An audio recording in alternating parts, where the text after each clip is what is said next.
Imagine being Lucie from the BBC.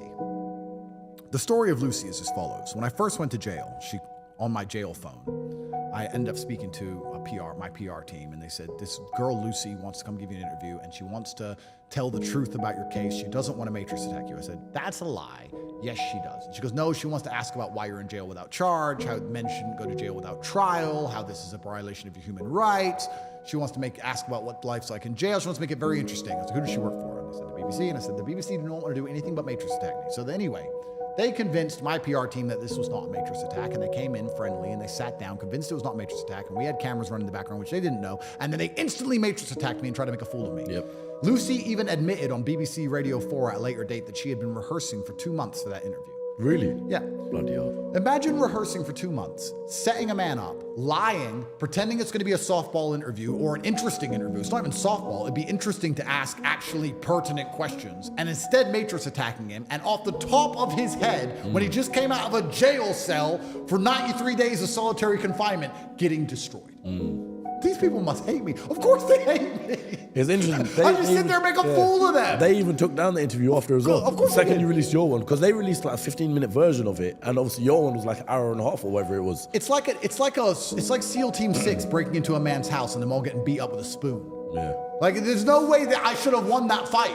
There's no way I should have won. They're the BBC, they had prepared, they'd set it up, she had rehearsed, they lied saying it was going to be completely different questions. I just got out of jail, I had mental health problems, I couldn't sleep, I had bad nightmares, I've been in solitary confinement, all this, and I come out, I win. Of course they hate me. I'd hate me. Of course all they're going to do is print garbage about me forever. So why did I even do it? I guess the reason I did it is because I always have a parachute. I always have a bungee cord of brutal competence.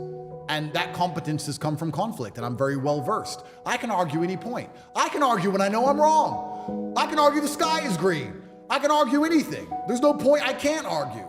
And I have that backup. And I guess, I've said this before, I think it's probably the least discussed superpower on earth is being able to speak well. Yeah. Nobody talks about it. People talk about being strong. Great. People talk about being rich. Okay, fantastic. But being able to speak correctly and properly and very well is a completely under-discussed superpower. It's the reason I refuse to learn another language. I've lived in Romania for 7 years. I know 3 words. People say, why don't you learn Romanian? I say, because I don't know English yet. When I know every single word in English, I'll learn Romanian because English makes me money. I don't need to learn Romanian. It doesn't make me any money. Genuine question. Have you ever been media trained? Never. Never? Never. So the way you speak, the way you articulate yourself is just literally... Practice. Like that. But it's not, in fact, correction, it's not practice, it's feedback. A lot of people practice things all the time and stay terrible.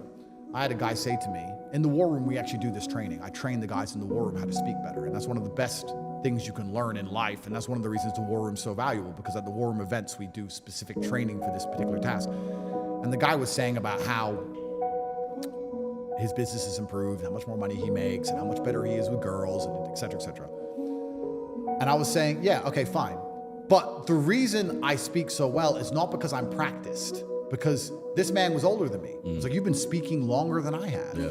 It's not practice, it's feedback. If you don't analyze what you've done, then you're not going to identify your mistakes and where you can improve.